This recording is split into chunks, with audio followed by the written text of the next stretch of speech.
Montreal!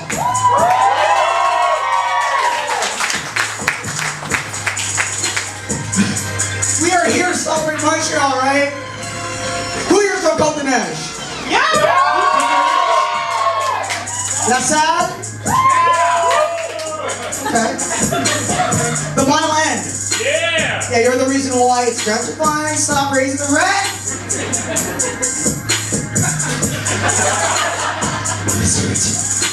South Shore and West Island.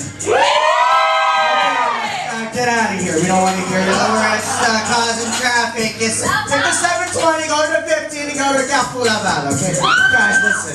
Guys, we are here to celebrate Montreal's 375th anniversary. It's older than Canada.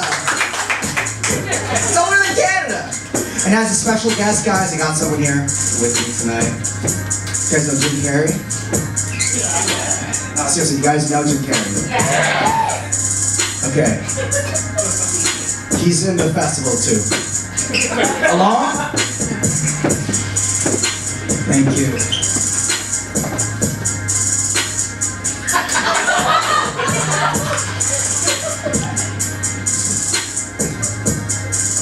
Guys, here I have with me, get the hell out of here, Emma!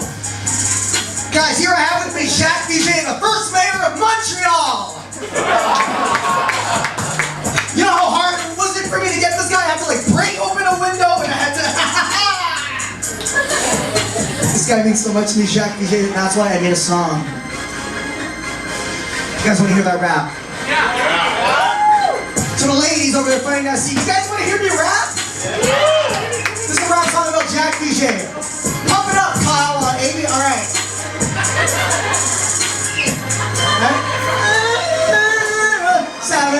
Jacques DJ! You have to say it after I say. Okay, Jacques DJ! Jacques DJ! First mayor! Oh, fuck! Can somebody please pick this up? He's in the way of like my Jacques DJ! Emma, please. Dancers, please don't. Okay, you know what? This is like,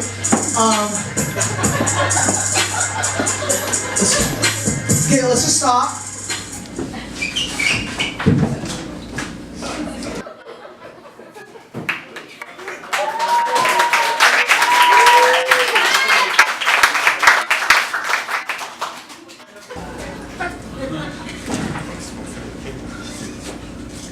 Hi, bonjour. My name is Dan Ramos and welcome to MontreaL.A. I know, it's a sick name, right? MontreaL.A, get this, right? Montreal, the city I was born in, and LA, the city I live in and hopefully won't die in, right? MontreaL.A. If you say MontreaL.A in a French Québécois accent, you get? MontreaL.A. What does that mean in anglais? Montrealer. Un habitant, un local de un Habs. Okay? And if you want to hashtag the show, just hashtag it MTLA. That's it. Hashtag MTLA on Twitter. Hashtag MTLA on Instagram. Hashtag MTLA on on JSwipe if you're industry. Let's see a count here. Let me count some people here. Count with my hand. I pretend like there's two abacuses in my leg, and I'm like. I think there's about 12? No.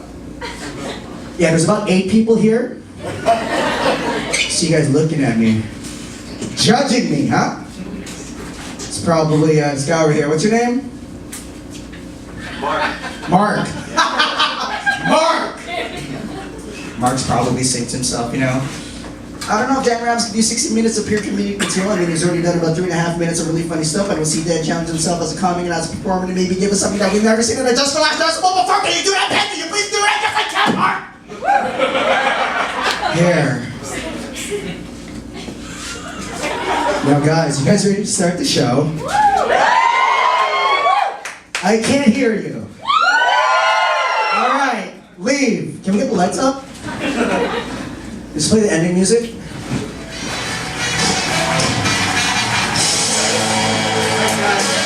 Thanks, guys. I'll see you tomorrow. Get out.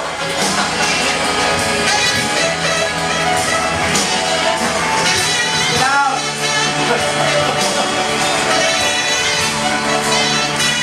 Everyone has to leave. Go now. Anthony, don't worry about that. We'll fix that tomorrow. You can't leave for the 5 minutes. Thank you. Guys, you have to leave. Come on.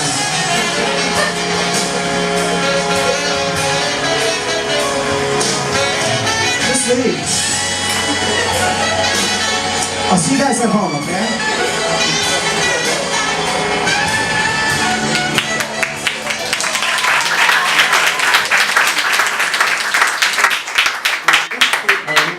Souhaite la bienvenue à bord. Prochaine station. Lamondon, la maison de VENMO.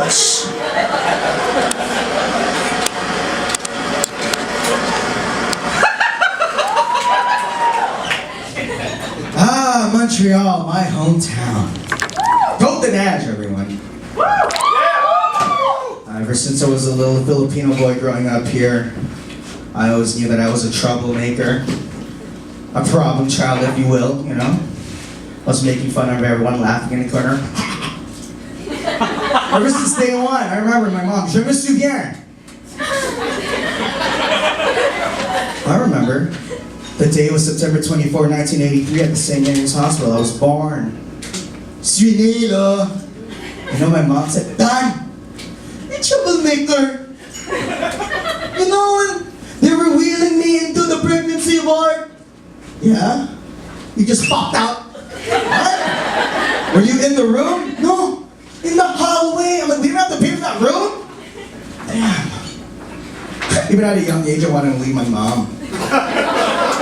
Hi! Shut the door. Shut the door. I say that's my mom here. And finale. So I'm the youngest of 3 Ramos brothers. Okay, so I'm Dan, right? And we all know Don, the second one, right? And no, who said Din? Din or Dude?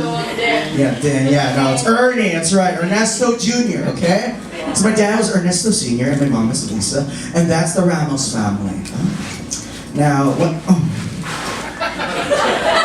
I actually wrote this down in the bit. Jeff is proud. Yeah, it's good. Dan is short for just Dan. It's not short for Danbert, Danilo, or Dante. I don't have a middle name. And she goes, why did you have a middle name? Oh, why? I'm going to forget my first name? No, it's just Dan, 3 letters. And I know I don't have a good story for my name. I know when Ernie, the first one came out, my pa was like, this is an easy one. Junior. And then the second one came out, and he's like, oh, something short, strong, and powerful. Something from the mafia. Dawn. Yes, Dawn. Where? Dawn.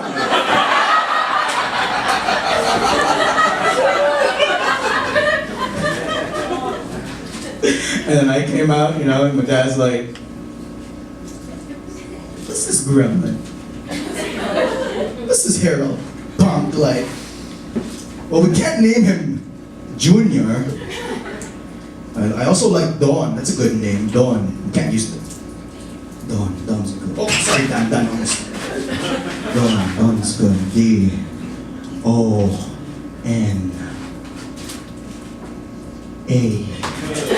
Don! Oh, go. My mom, every time she called my name, I was such a lazy ass kid. You know, I wouldn't do chores. Nothing would be done in the house. My mom would be like, Don! And I look at Don, yo, mom's calling you. No. She said Dad. I'm like, no, but it ended with a That's the Nothing would be done, right? No, nothing would be done, not Dan or Don. I don't like that joke. It's personal. So then you know what my mom would do? She'd go like this, okay, Doon! Go on! But if she called Ernie, she's like, Ernie called that.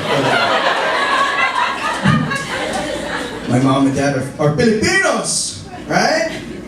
And no one's just like, yeah. Hard-working people, we all know that, right? Come on, hey, look.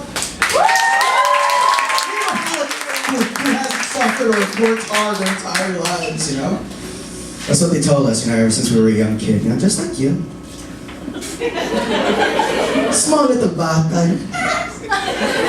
My mom would say, no, Don, and Ernie, you have to work hard. You're Filipino. You have to buy me a car. You have to bring me to Hollywood. But it's true, you know, think about this. My mom was one of 7 siblings. Dad, one of 12. Both immigrated to Montreal in the early 70s, met in the late 70s, and they got married and had 3 little boys. Without the internet, they didn't know much French. My dad was also a sailor for 34 years, 8 to 9 months away from their family. There was no FaceTime. You know what my dad did? Telegrams. I read one of them. Coming home soon, honey. Happy birthday. No H. No squiggly red Microsoft. No, happy birthday, because he probably saved $1 from every letter. Kept those, you know? So imagine that trust and that love that they had. And we're all here complaining, oh, she hasn't texted me. Shut up! Tangin mo, man. That's why, you know, like when we were growing up, like that instilled in us, you know, to help our friends, help our family in the Philippines and all that too, and work hard. Like, shoot, man. 34 years away. Every single year you come, oh man, it's so hard. My mom would play the mom and the dad, you know, bad cop. And the American cop. Which means the worst because it's more discipline, you know? Every, I don't know, 6 days a week, just yelling, down, go on, hurry, down. I'm like, okay. Like dusting everything around. Like, that was my job, just to dust while I'm watching wrestling, you know? Dusting underneath the tables, you know? But like every Saturday night, my mom would like have people over, okay? Have dinner, and then like she'd tuck us in like around 11 p.m. And then in the living room, everyone would just be howling and laughing at my mom's jokes. I wouldn't know what I'd be sleeping, right, you know, dark room, and all I saw was the light coming in from like the door, you know, and you see the mismatched Filipino slippers like walking in, and all you hear is, Lisa! Well, just people laughing, you know, like, yo, mom's funny? It's nuts. You guys have a funny mom? You think your mom's funnier than my mom? I don't think so. Mom, come up. Come on, Mom. This is Anthony. I work thousand with him. Come on. Shh. Didn't start yet. Okay, so it's a minute with Mom. Look over there. Okay. Listen, you're gonna have a mic. I'm gonna be sitting down over here, okay? You have a minute with Mom. Told Kyle to add some funk music. Thank you, Kyle, okay? So, What do you want me to do now? What do you want to say? You want to talk about me? You want to talk about you? Okay, I'm gonna let you know that when you're young, you're a troublemaker. It's the only one. I have to kick it. This guy, I don't know what I'm gonna do. And then I return back to my tummy.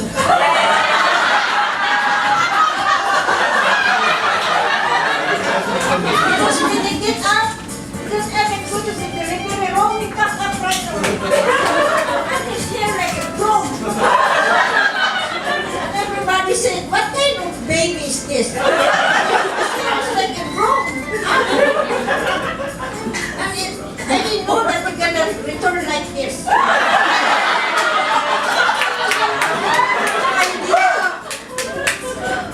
When you was in the elementary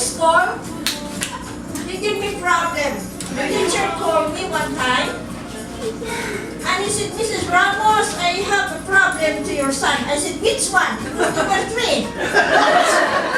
He said, Dan. Oh my God. The lipstick one.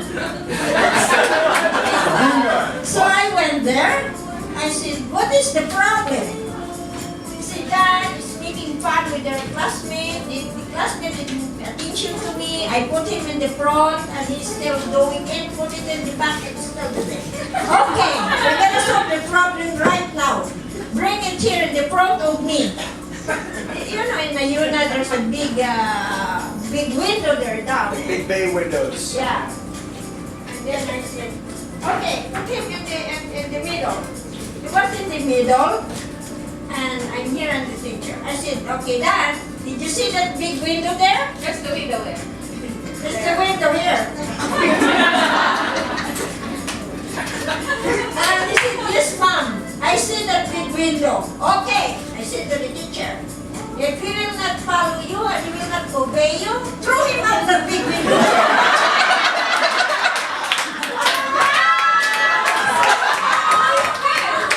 I said to the teacher, I don't care if he broke his 2 eggs. Whatever. I don't care. Because he's giving you problem, he's giving me problem. I don't care if they're bad. I tell the teacher, punish right away. So then, look at me and look at the teacher if I'm telling the truth or whatsoever. And then the teacher, throw him. And the teacher, no, Mrs. Ramos, I cannot do that. You can do that.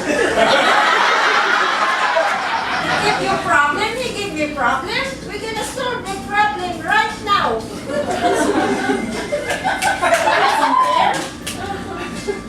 So Dad, look at me and Mrs. Ramos, I cannot do that. And he was insisting he cannot do it. You can do that.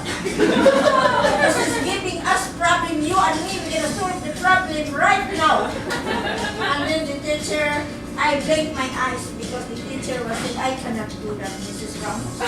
You can. And then she understands that, I'm just only joking. Then after 2 days, the teacher called me, Mrs. Ramos, the problem solved. See how is that? How I solved the problem with this 3 musketeers that I had. Just a lot of threats. A lot of threats. You have to threaten your kid, you have to hit your kid. This is crazy, huh? You know that Look at my eyes. Where you are anyway. You know, I told my mom, I'm gonna put this on record, you're probably the first Filipino mom to ever do a set at a big comedy festival. She doesn't need the fuss. She doesn't care. Who cares, right? Who cares? Anyway. Wait, hookers? Hookers.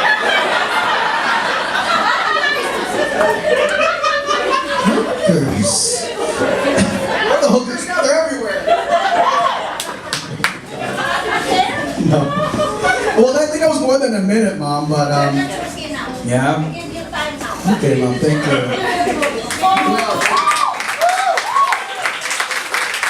I love my mom. Oh man.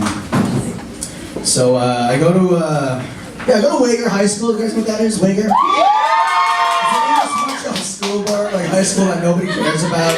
It's so bad. You get all of the bad students from every single high school and every single jail. From all over the world.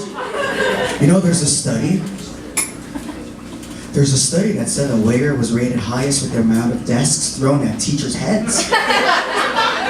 Every single 3 weeks. Hey, Dan, did you hear what happened to Mr. Levine? Nah. He got a desk thrown at his head right in the temple. Oh, shoot. Wait, but isn't he a gym teacher? Yeah. Some kid named Mama Duba grabbed the desk from homeroom, walked all the way up to the 3rd floor rafters, and chucked it at his head like, ugh! On a totally unrelated note, Wager High School was also the best high school basketball team in the world. They got all that desk throwing at teachers. Look at this something. 3.2 is hard. I said hard here. Because Uyghur cared so much about drama and music and the arts, they canceled the drama program and the music. So my only, outlet was the Uyghur talent show.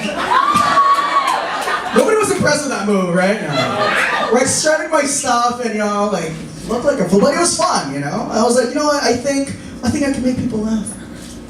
One of my really hot teachers came up to me. I'm not gonna say who. Probably not here. She has a fab. She goes, Dan, that was so funny. Thanks, miss.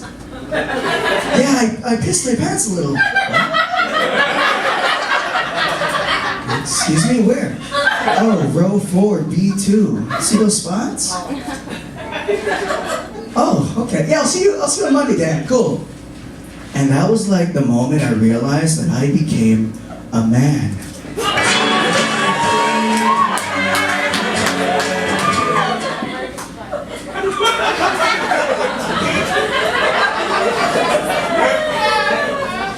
I go to Dawson. I can't segue to that. That was so funny when I wrote it.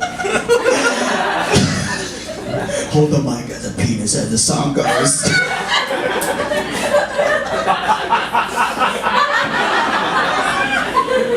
Until college, like the wonder years, Perfect. Dawson, Uyghur. Wait, Dawson, I go to Dawson to take cinema communications. That's a fun program. I get to film a lot of stuff. I wrote a lot. I didn't write a lot of essays. This was my go-to, right? Because I was an artistic kid. Every time a teacher would be like, okay, the next 3 weeks we're gonna be, we're gonna watch a movie and you're gonna write an essay. I'm like, 1,000-word essay. 3 weeks passes by and we go, hey, Will! No, didn't write an essay. I made a short film. The reason why it's thick is it's got a VHS deck. This is 2002, and he was like, okay, you know what? Let's watch your essay. I plug it in, press play. It was 8 minutes of 2 Indian guys going like this. Vivek and Deepesh Patel fighting over a purse. There was no title, it was just Vivek with his guns and then Deepesh going like, no! And I choreographed the whole thing, and then I'm like, 8 minutes of everyone just dying, and you see Will in the back, he's going like this, he's like, and I'm there like, lights go on, and then Will goes, Dad, what was that? I'm like, oh, that was my movie. He's like, yeah, that had nothing to do with the Boer Wars. What do you mean? Yeah, the document. One of them looked like a Boer.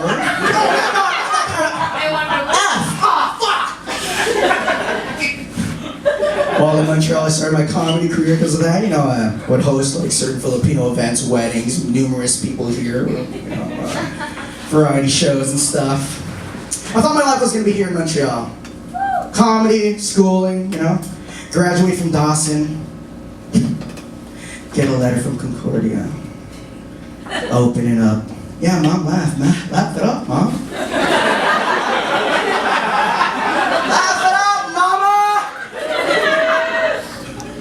I open up the Concordia University letter, Concordia, and I read it.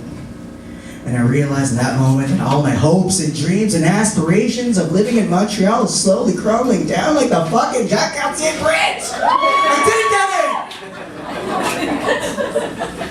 it! So you know what I did? I moved to Toronto. Welcome everyone! Give it up for your host! Here we go for your last act, everybody. That's enough. We all know that was a mess.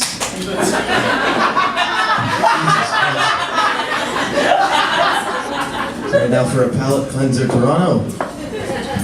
I know what you're thinking. You're looking at me. You're thinking, this guy can dance. Hit it. No, please don't do it. I can't dance. I don't dance. The last time I went dancing was on Richmond Street. I got stabbed in the neck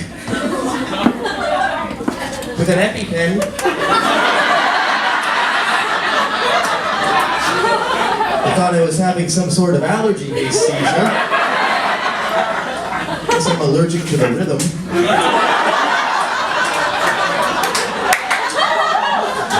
I recently went through a monumental moment in every young man's life where he realizes, I'm never going to be a rapper. The dream is dead, folks. What am I going to rap about? The two main things that rap music is about, I don't have.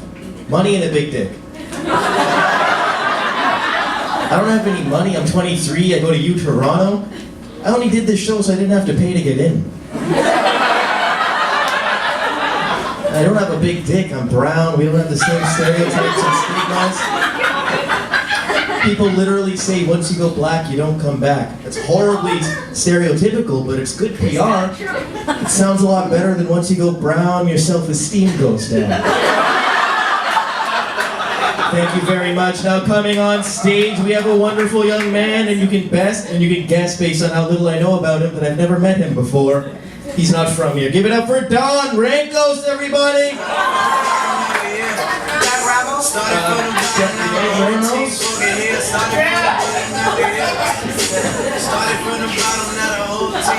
He's not used. Thank you. It's Dan Ramos.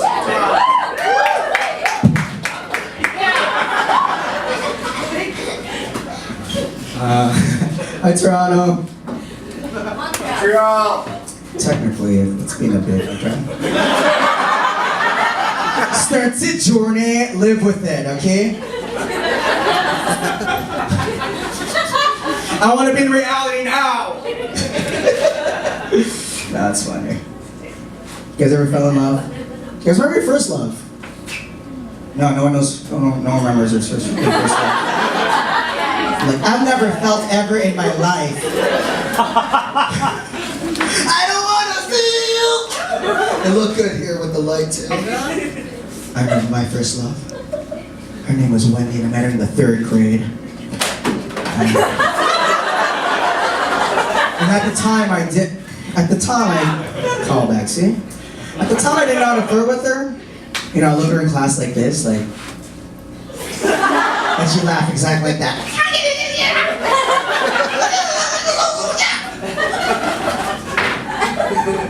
During recess, when I have these tickle fights, you know, I tickle her back, I tickle her.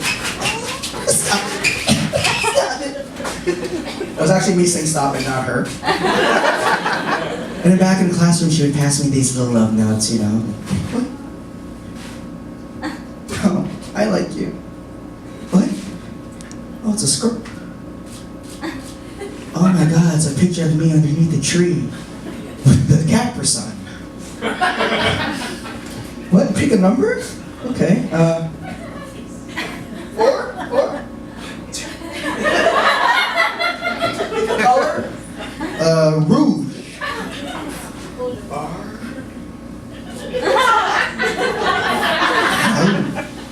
O-U-G. Pick a country? Burkina Faso.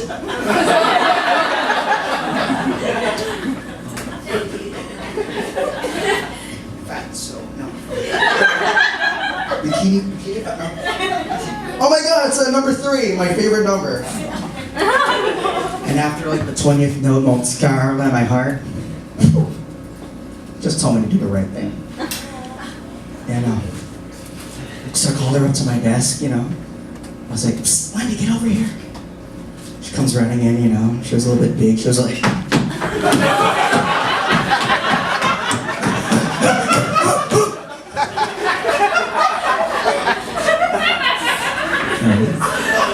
came running in like that. It's a big class. She came to my desk and I went down on one knee and I took her hand. Her little precious hand, and I looked straight into her eyes. And I said, Wendy, what? Can you please stop passing around these notes? I'm trying to teach a class here. And you're just being very disruptive, okay? Stop crying, I'm gonna say, Marcus, stop filming me with your eye. Okay, I said I was gonna, Marcus, stop filming me! And that's how Marcus died, through the bay windows. Guys, my dad's a smuggler. He smuggles things. Everyone's like, okay. This one time we went to the States, okay, this family from New York invited us to stay over, and we didn't know why. But he was like, you know what, you guys seem like a fun family. Ramos, come stay with us. He gave us his address, and it's in the Hamptons. I'm like, holy shit, this guy's rich. And my dad was like, we have to give them something that they've never had before. So from Montreal to the Hamptons, like, what can we give them? We got everything. You know what my dad does? $175 worth of Montreal smoked meat from Schwartz, just like a baby, you know? And I'm looking at it, and I'm like, how the heck are we gonna bring this in? He's like, I'll figure it out. So as any smart utak Filipino, you know, when you go to the States, you leave at 3:30 a.m. Because yeah, you know the Border Patrol officer's gonna be tired, but yeah, just yeah, I'm just tired. So we get there at like, 4 a.m. My brother Don, he's, caravan, he's all like, and I'm riding shotgun, my mom's in the back praying.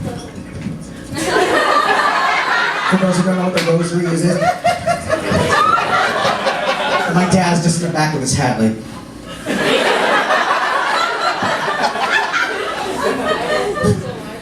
The window's open. Hello? You know the American. Hello?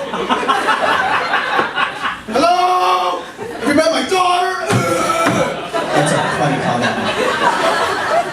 Passports, we all give him a passport. My brother Don is like, yes. He's like, you guys bring in anything from Canada to the States? Brother's like, no. I'm like, come on, give me a... No. My mom's like... My dad reaches the head seat. We don't have any meat in the bag. And I'm there, I'm like, what the fuck? And he's like, what? And I'm like, he didn't say, and Don, you know caravan steering wheel with the leather? Oh, you hear it? He's like, what'd you say, what do you say? And we're like, nothing. He goes, no meat in the back of the trunk. Open the back, Ramos. Fucking door opens, he goes back and he holds a bag filled with meat. He's like, what is this? My mom's like, don't eat it, it's for the Jews. For the Jews. No. Ooh. He slam dunks it, we're all like, no. We leave. He's like, get out of here, go, get. We're driving for 10 minutes. My brother, Don's like, he's an accountant, so he's like, that's $175. I'm there, I'm like, oh, whatever. Moms are still praying. And then I look at my dad. I'm like, Bob, why'd you do that? He's like, he stands up. He never hits me, right? Raises his hand. And then goes back and I'm like, what is that? He's like, this is the smoked meat. I'm like, what? He unwraps it like a newborn baby Jesus. Yeah, I'm like, oh my God, it's $175. And I'm like, what was that in the bag? I was like, that was your mother's leftovers. I'm like, what? And he's like, that was the decoy meat. I'm like, what? We're fucking celebrating dogs. Like, give me the meat, give me the meat. He's driving, the meat is on his lap. And I'm there making out with the meat. My mom is blessing the meat. I'm part of what the we go to the Hamptons, the dude has a minute driveway, he opens the door, he's like, Ramos, welcome, I'm like, here's the meat, dude! He's like, is that from Schwartz? He's like, yeah, he's like, oh, wow, thank you. The whole weekend, he's just eating it and slicing it with his family, and we're like, hey, pal, look, these rich Jews are eating pork out of your butt. All right, guys, I'm Dan Ramos, good night, thank you for Toronto!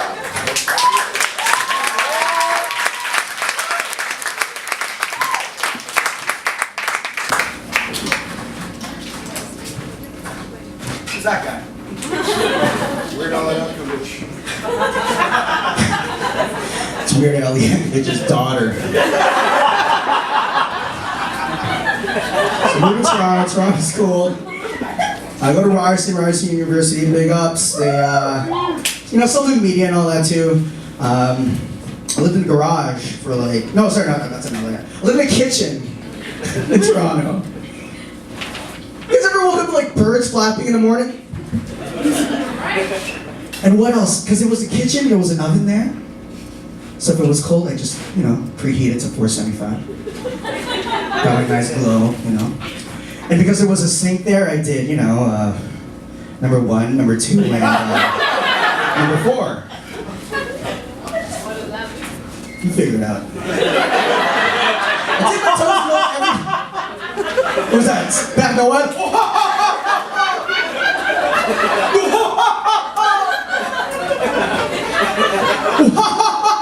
.com. Just for that. You got that on tape? Cool.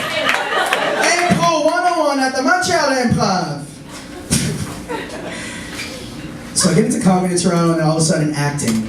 First acting gig, okay? My first role I ever auditioned for was the dream role.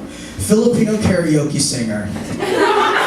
On ABC for this movie of the week. And I'm like, are you sure? I go to the audition room and there's 10 other Filipino dudes, buff Filipino dudes. I'm like, yo, they're buff. Looking like Lechon over there. The guy beside me, I'm looking at him and he's like, reading his lines. I'm like, yo, what do you do? He's like, oh, they flew me in here from NYC. I went to NYU. They sound like there's a lot of anagrams, yeah? He's like, I'm a theater guy. Cool. I'm like, what do you do, Dad? I'm like, I tell jokes.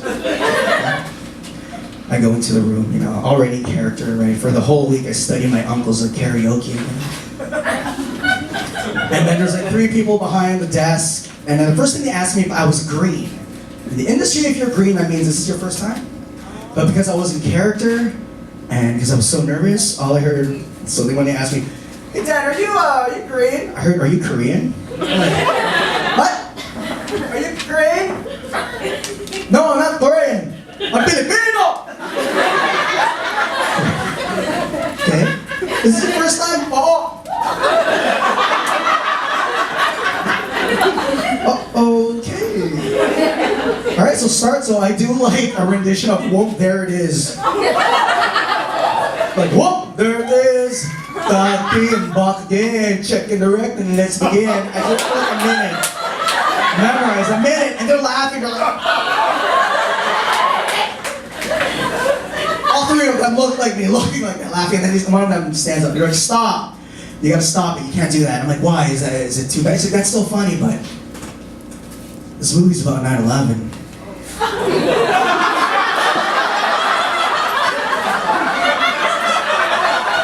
What? So in my head, I'm like, what training? What do I do? I'm like, I'm just gonna pretend I'm a sad dude. So the whole time, like, okay, take 2. I'm like, tag team, back again. I'm looking at my friends leaving. Okay, bye. And then they're like, perfect. I leave. 5 days later, they call. My agent calls me and goes, hey Dan, you're torn between 2 people. I'm like, who? You and this guy from New York. I'm like, yes! I don't even need the job because I'm already at the same level as that dude. Like, I'm beside me. I'm like, fuck it, I'm good. This is Hollywood for me. Thank you. No training, no nothing, great.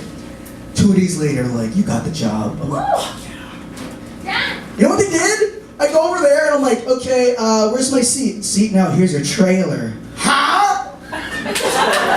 For every single hour, I'm taking a dump and I'm counting how many. I'm like, am I still getting paid? Yes. Do the thing for 30 minutes. A karaoke for less than 20, and then that's it. You're you can sleep in it, whatever. And in my head, I'm like, that was the first taste. It wasn't even a Chinese roll. It wasn't even a Hawaiian roll. It's a Filipino karaoke singer. How do you? And that was the first taste of Hollywood and my first audition ever. Does anyone here ever want to try out? Want to try Hollywood? No one's afraid? No? Does anyone want to come here and try out something? I wrote a sketch, guys. I wrote a sketch. Can I have you? What's your name? Yeah, you got it. April, come on stage. April. Oh my God, April. Okay, so what we're gonna do? I wrote. You don't have to sit down. Don't worry. I wrote a sketch, and then you're Laura, so your line is gonna be here. When you see your line, react to it, but just read the description, and then we're gonna go from there.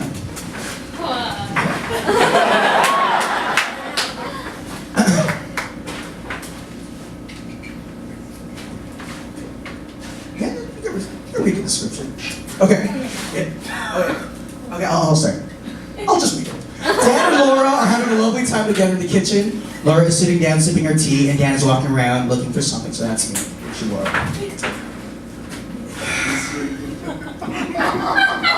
You're not judged to be the trouble with you. The inferiority complex, you know what that is? So they call it when someone low rates themselves and understand this because attitude.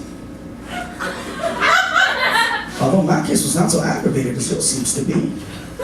I had it until I took a public speaking to vet my voice and realized I had an aptitude for science. But before that time, I thought of myself as being outstanding in any way whatsoever.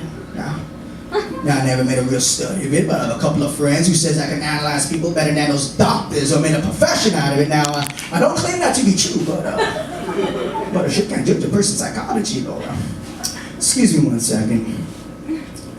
This gum's lost its flavor. I'm gonna use a little piece of paper to wrap it, and I know how it is to get it stuck underneath the shoe. Yup, that's what I judge to be your personal trouble, lack of confidence in yourself as a person. You don't have a problem out of faith in yourself. Basically, always. Wait, this isn't a sketch. This is a monologue from a Tennessee Williams play. It's a scene from the Glass Menagerie. Get out of here. This is not funny at all. Well, that bit sucked.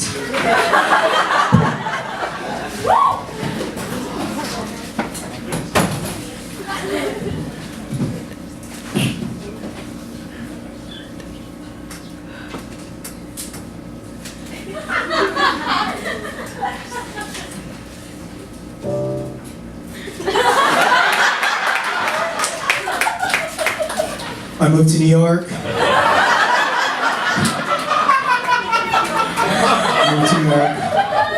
I did a lot of comedy there. It's pretty cool. At one point in New York, I got sued. Well, not sued. I got a cease and desist letter. Do you guys know who Alf is? Thank you. So me and my sketch comedy troupe wrote a sketch based on Alf, written and everything, and then we got a letter from Paul Fusco stating, you can't use his name, you can't use the Alf name, you can't use his image, and blah, blah, blah. So you know what we did?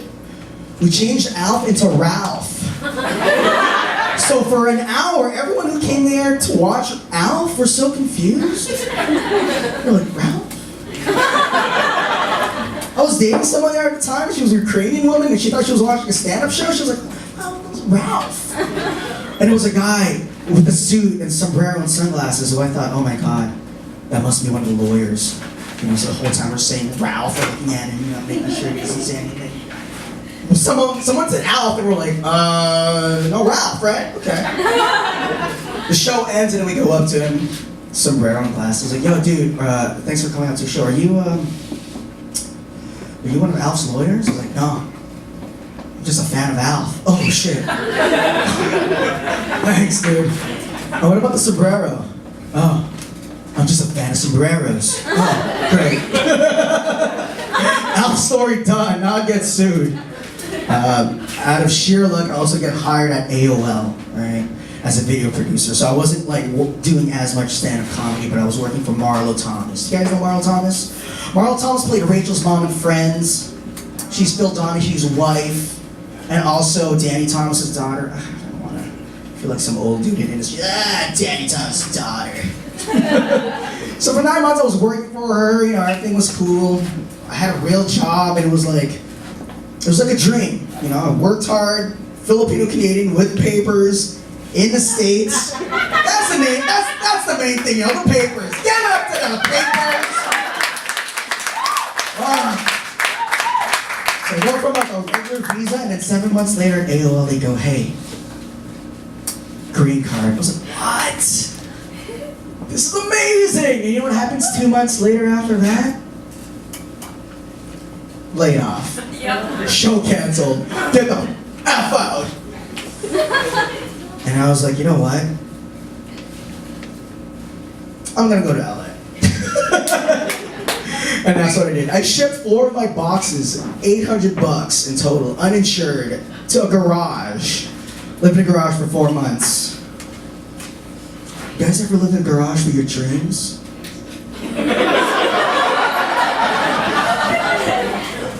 Ever woke up to ants in your mouth? That's how I eat! I in a bed of ants, you know. But it's crazy because after the 4 months of living in a garage, guess who I moved in with? I moved in with this guy named Ron JFL. You guys know Ron? Yeah. Ron JFL. When I was in Montreal, like 11, 10, 12 years old, watching Just for Laughs, and all of a sudden I see a Filipino guy. I'm like, what? He looked Hawaiian. He looked like a bigger rock. And he was making jokes, and I'm like, oh my God, are you crazy? So from Montreal, Toronto, hung out with him, boom, boom, boom, LA. When I decided to move down to LA, he's like, yo, let's move together for 7 months. And I'm like, damn. The whole time living with him, we're rolling with him and Russell Peters, because that's his butt, you know? So I'll be in the green room, like the youngest kid there, I'm like, oh my God, I'm learning from everyone here. This is crazy. You ever did this to Russell Peters' arm? I did. It's fucking great.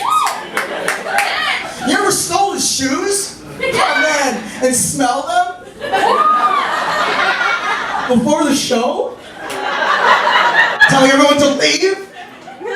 So you got some private time for yourself. But you know, out of all the people that helped me out here, there's one guy. This is one bugum. It's not Jim Carrey. It's not my mom. No, I'm joking. No, you know. It's this teacher from a BTB. He's a clown. And his name is Jean-Luc the Clown.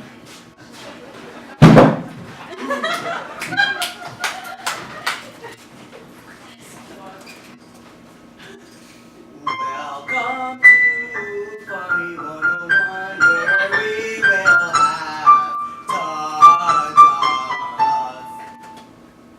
amusements. Okay,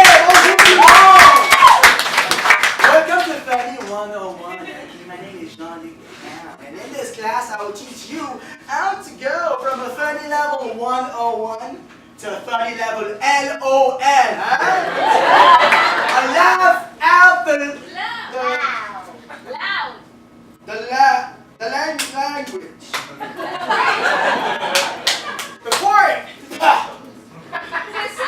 Before I start the class, I just want to look at everyone here in fear.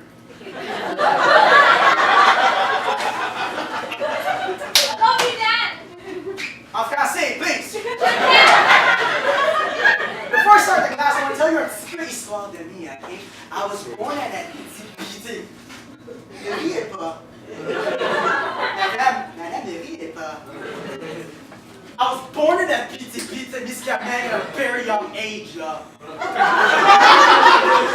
I was 11 years old, I ran away from home because I told my parents, shut up. And I ran away, and then I went to the park, and then I like to do the balance, the teeter-totter, And then there was a guy who saw me, he's like, that kid cool. So you know what he did? He did? He took a potato bag sack and then kidnapped me, put me in the back of the truck. And then for 9 days, I stick them in the bag, like, help me, no! And because it was a potato bag, they had 3 potatoes. Eric, la flamme et la joie. And these 3 patates, okay, they taught me 3 valuable lessons, okay? They taught me how to juggle. They taught me how to play hot potato, and they also taught me the meaning of friendship. After the 10th day, the bag was filled with caca. There was a lot of potatoes. And I was going crazy dans la tête, so I had to escape like a mammoth, you know. So I escaped 9 days, and then I saw. I was like, where? Où suis-je?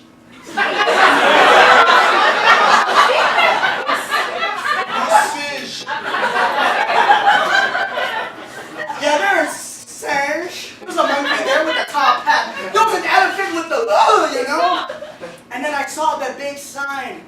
CIRCUS. Circus. Nobody taught me how to go to school. It was a circus. Okay? And then at that point, I said, I'm going to stay here forever. And then 33 years later, I am here to teach you everything I need to know about being funny. I also have to tell you guys that I'm not part of the Cirque du Soleil. They told me to, they said quit or get fired.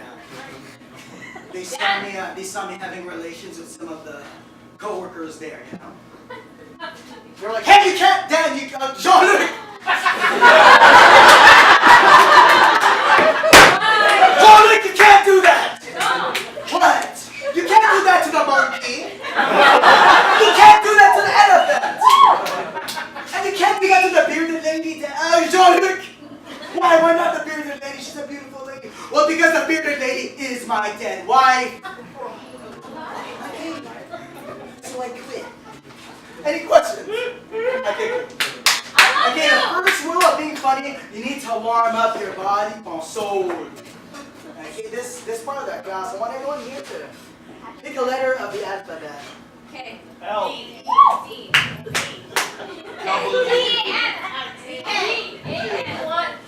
Q. Somebody yell out Q. Okay, this side will yell out Q. And over here, okay, over here, let's make a musical note, then.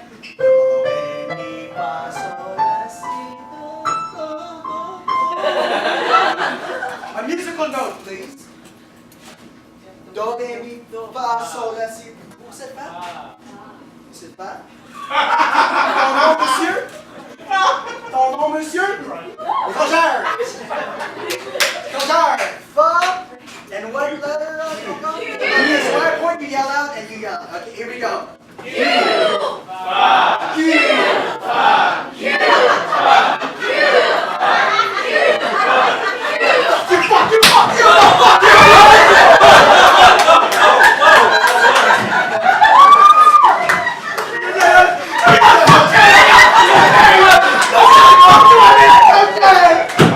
It's okay! And that's the joke!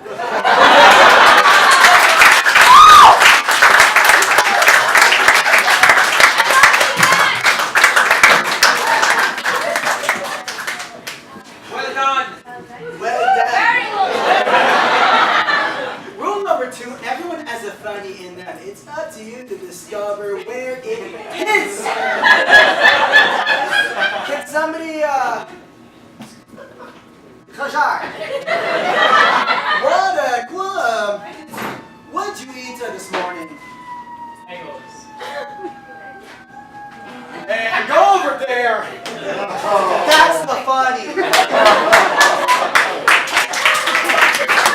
Somebody, what's your favorite place to eat a burrito? Okay, that question was super absurd. Maybe that would work in New York. Madame, monsieur. What's your middle name, sir? Okay, Dwyer.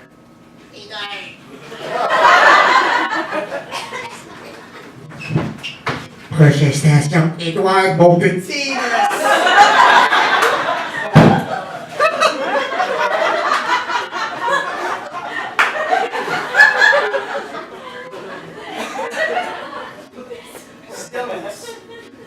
Okay. Rule number 3, you gotta have a closing bid, folks. A closing bid. You guys want to see a closing bid?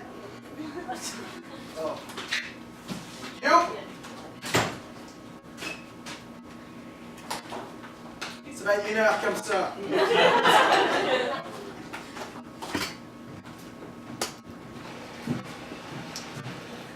Merci, madame. Merci bien, Alain.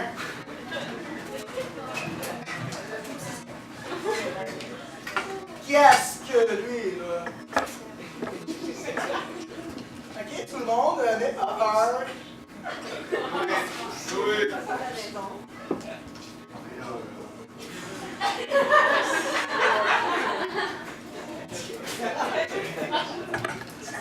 walk. Okay, there's a 2-liter ball and a skateboard, okay? I paid $60, right, for this? All my money back. Shut up! Shut up! The saliva on the air makes me smile. Makes me smile, makes me want to go for 7 miles. Okay, I'll stop that.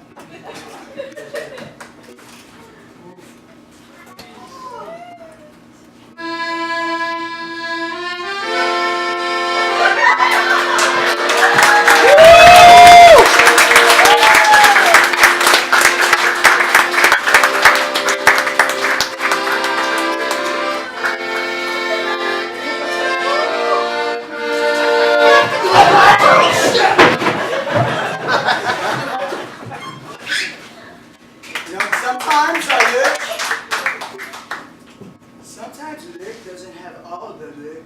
See,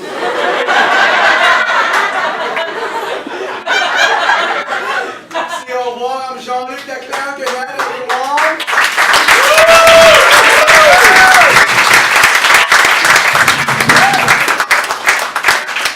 Thank you guys, this is Dan Ramos as this. Thank you for coming to Montreal.A, guys. Give it up for you guys. It's been hard, it's been a long journey. And to end off this wonderful set, I'm so happy everyone's here. So thank you. Bravo. Yeah. So give you guys a set. I want to play a little song. Yeah. It's called Dandanso in Filipino folk song dedicated to my dad.